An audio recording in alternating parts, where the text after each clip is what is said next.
სამშენებლო, განათებისა და სატრანსპორტო სექტორები, გამწვანება, ნარჩენებისა და ჩამდინარე წყლების მართვა. ეს პრიორიტეტებია, რომელთა განვითარებაზე ზრუნვითაც 5 წლის შემდეგ მოსახლეობამ გაუმჯობესებულ გარემოში უნდა იცხოვროს. მდგრადი ენერგეტიკის სამოქმედო გეგმა საკრებულომ უკვე დაამტკიცა.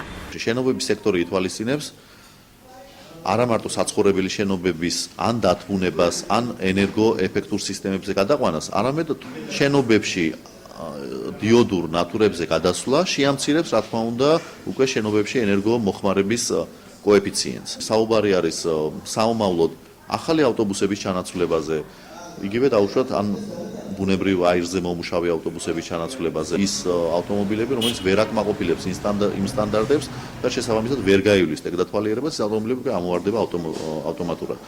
შენობების დათბუნებისა და სატრანსპორტო სექტორის განვითარებასთან ერთად მუშაობა, როგორც მერიის ეკონომიკური პოლიტიკის განვითარების სამსახურში ამბობენ, მიწისქვეშა კომუნიკაციებისა და ახალი ნაგავსაყრელის მოსაწყობადაც მიმდინარეობს.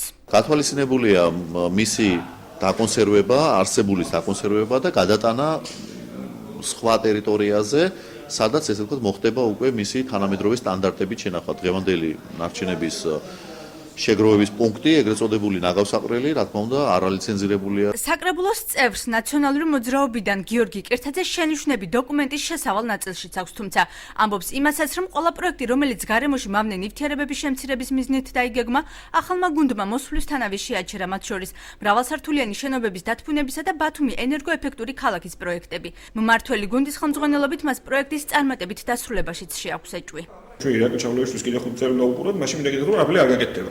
მე არ ვიცი ვინ მოვა, ისე ნაციონალური მოძრაობა გაიმარჯვებს პრემიერ სხვა პარტია, მაგრამ თავარია რომ ხელისუფლებაში უნდა იყოს უნარიანი ადამიანები, რომლებსაც შეეძლებათ ბიუჯეტის შევსებას და იმის სწორად ხარჯვაც. ჩვენ გვეგვავდით ყველა მრავალსართულიანი სახლის, ესე რომ ვთქვათ, თერმოიზოლაციის ფილით დათბუნებას, რომელიც გამოიწვევდა იმას, რომ მოქალაქეებისათვის იქნებოდა დიდი შეღავათი, იმიტომ რომ ნაკლებ ენერგიას მოიხმარდნენ, მეტი ფული დაეზოგებოდა და ასე შემდეგ და გალამაზდებოდა ამასთან ერთად ბუნებრივია კიდე ჩვენი ქალაქი. ეს იყო პირველი, რაც მთავრობამ გააჩერა. ეხლა თვითონ წერენ, რომ ეს ყველაფერი არის გასაკეთებელი, მაგრამ ასევე ძალიან აქტიურად უკვე გადაწყვეტილი იყო 2012 წლის ბოლოსთვის და 2013 წელს ჩვენ უნდა შეგვეძინა პირველი 50 ელექტროტაქსი უნდა ჩამოგვეყვანა ქალაქში.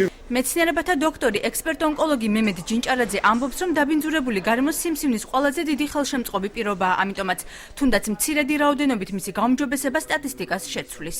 კანცეროგენური ფაქტორების ზემოქმედება, ექსპოზიცია ადამიანზე შემცირდება არა მარტო ფილტვებზე, არა მარტო განზე, დაბინძურება ხდება არა მარტო ჰაერის, არამედ მიწისაც, ნიადაგის, წყალის, ეს ყველაფერი კუმულირდება შემდეგ ადამიანის ორგანიზმში, იწვევს ქრონიკულ დაავადებას, კანცეროგენული ნივთიერებების დალექვას ბრონხებში, მის ალვეოლებში, რის შედეგადაც ვითარდება ფილტვის კიბო, აჭარაში ფილტვის კიბოთი ავადობაც ბოლო 30 წლის განმავლობაში პირველი ადგილი უკავია. მომდევნო 5 წლის განმავლობაში CO2-ის 20%-ით შესამცირებლად 47 მილიონი ლარია გათვალისწინებული.